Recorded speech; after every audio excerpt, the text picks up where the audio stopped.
In today's episode, we're going to check out the Geprc T20. It's a compact, full-size radio.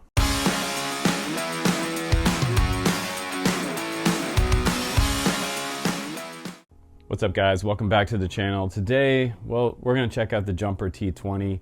Yesterday, I don't know if you saw yesterday's video, but we went to the FPV park here in Oregon, and we hung out with Rotor Riot and flew a little bit. I was lucky enough to be able to get this before I went and give it a try.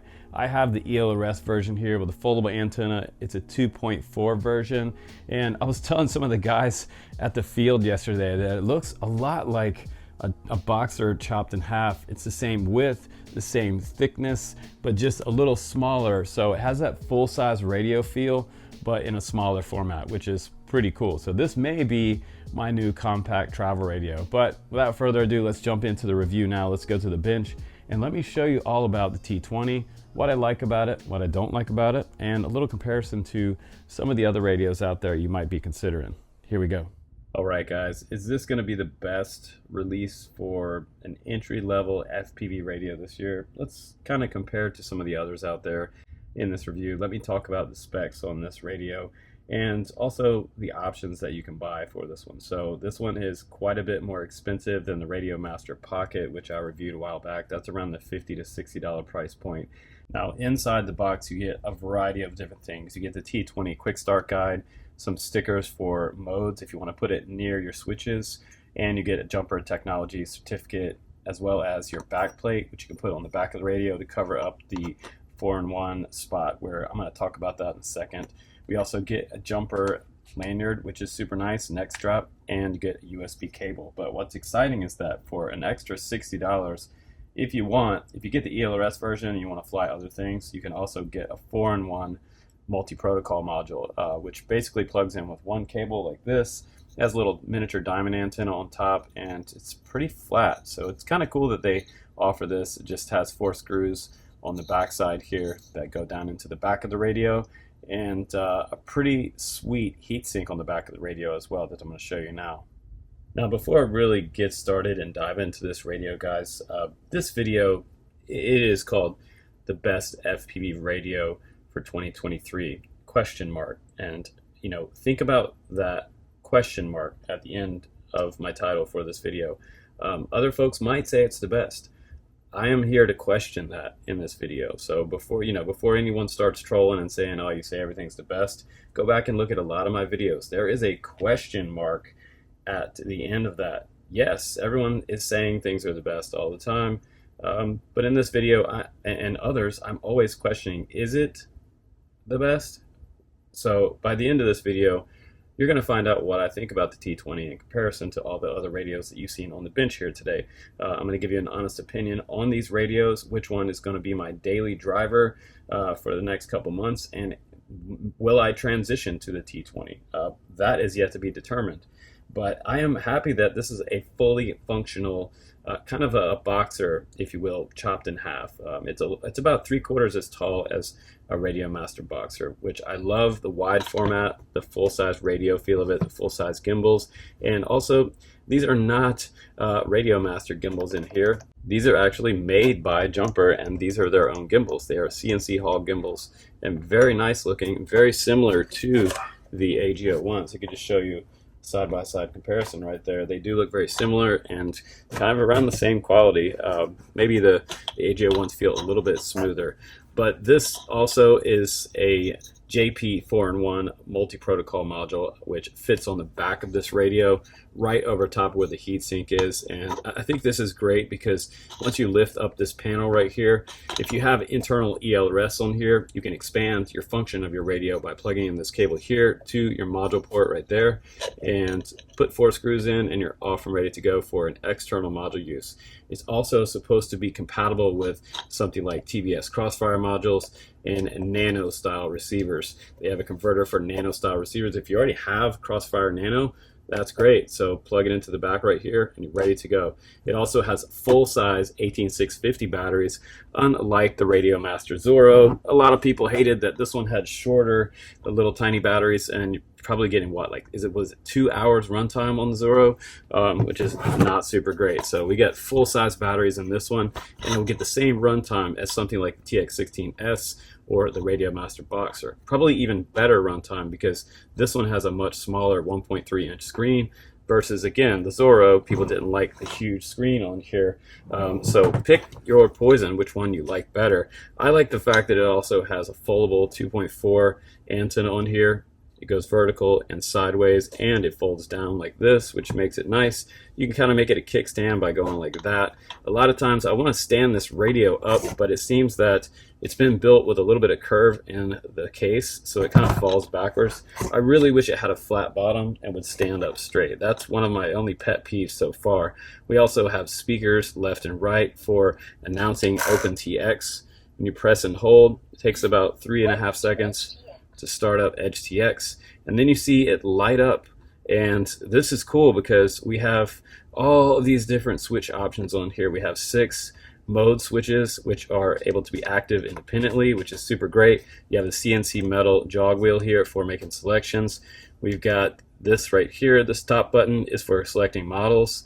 Now we can page over, go into the model menu, and the back button down at the bottom. It's pretty easy to get navigating once you get used to just 3 buttons over here for navigation and your jog and selection wheel here. Now over on the left hand side we have our, what I would use as my arm switch. We have these new type of switches here, which is on the SE function and SF function, and these are like a long bar, and if you press really kind of hard there, almost, you know, have to really do this on purpose. It's not going to be something you accidentally press. So if you have a major function button that you don't want to be accidentally switched, you know, maybe you want to use this as your arm switch, but to be able to disarm, you're also going to have to really deliberately push this. So that's a new kind of switch that I haven't seen on any other radios out there. None of these other radios have this kind of hard push button switch, and it only works on this side, not the opposite side. So this side over here you can't push.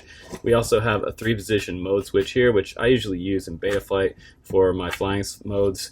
On this side we have SD, which is also 3-position, and over here we have a 2-position here, and again that hard press switch there, and we have 2 pot dials on the back side there, and we have USB-C port up there for firmware and hooking up to your simulators, as well as on the back we also have some things hidden under here, which I did show you earlier. It's the module interface for being able to plug in your power and signal there, and it has an output port right here for an XT30. It looks like 7.4 volts at 1.5 amps. So this will allow you to power an external module up to 2S.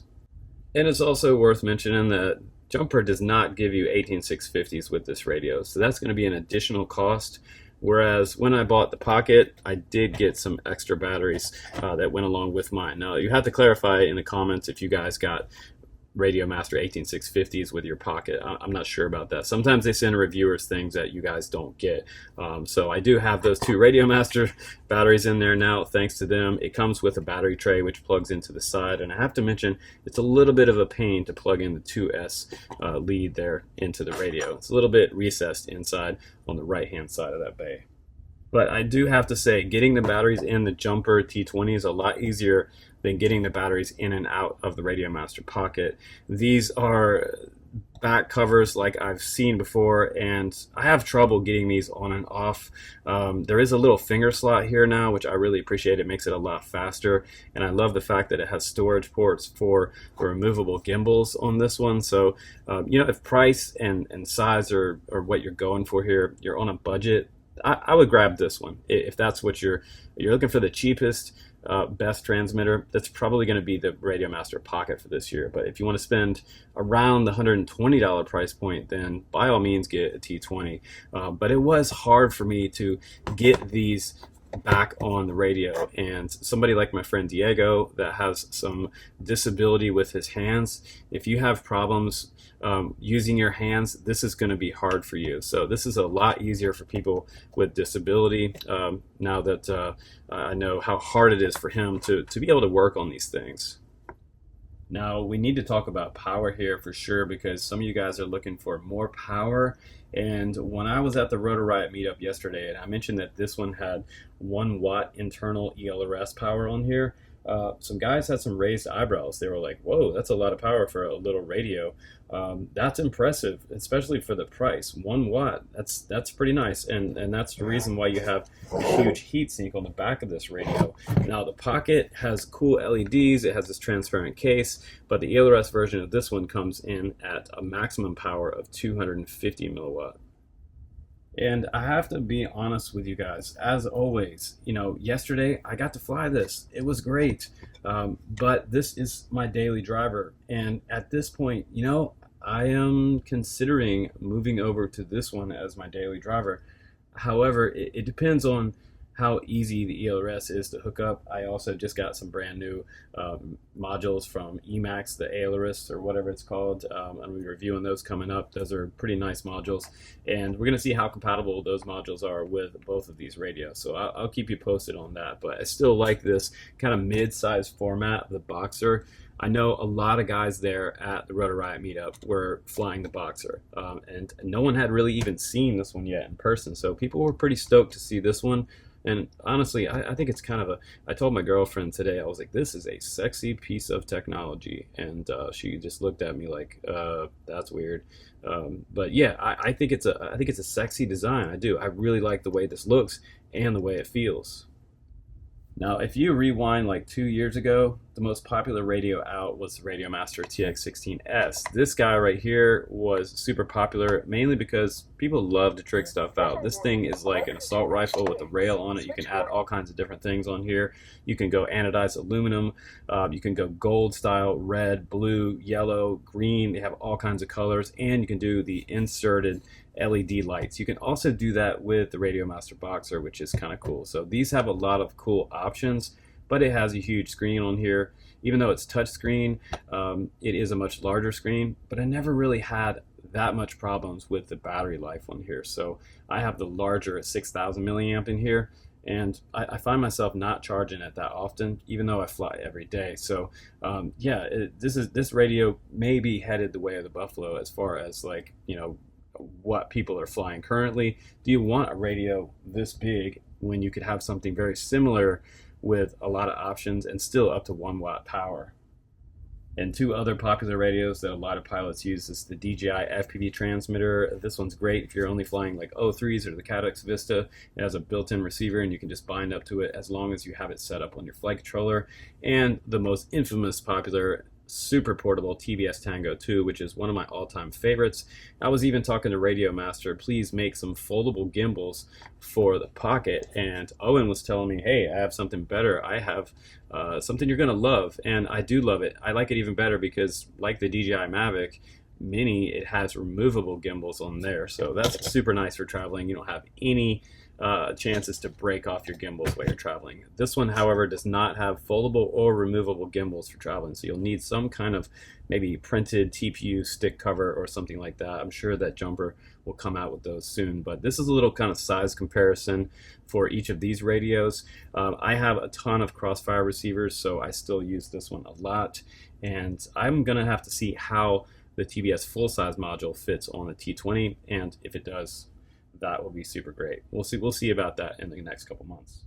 But, you know, is it the best? I mean, honestly, that's up to you. That is up to you whether it's the best. That's why when I put, you know, best FPV radio question mark on one of my reviews, that's because I myself am questioning it, and I want you to question it. And the only real way to find out if you like something is to, you know, kind of hold it in your hands, feel it, and see if it's right for you. A lot of times when you order something, you're kind of relying on us to tell you the truth about these different radios and the products in the market. So I'm just getting you my opinion and my first impressions on this radio since I've had it now for about a week. So it also has these very strange little kind of jog wheels down at the bottom here, and it almost looks like a little miniature joystick. It says it's a throttle assistance, whatever that means. We'll probably be testing that out coming up. Maybe it gives a little bit of throttle trim there, or some kind of expo, but that is yet to be determined.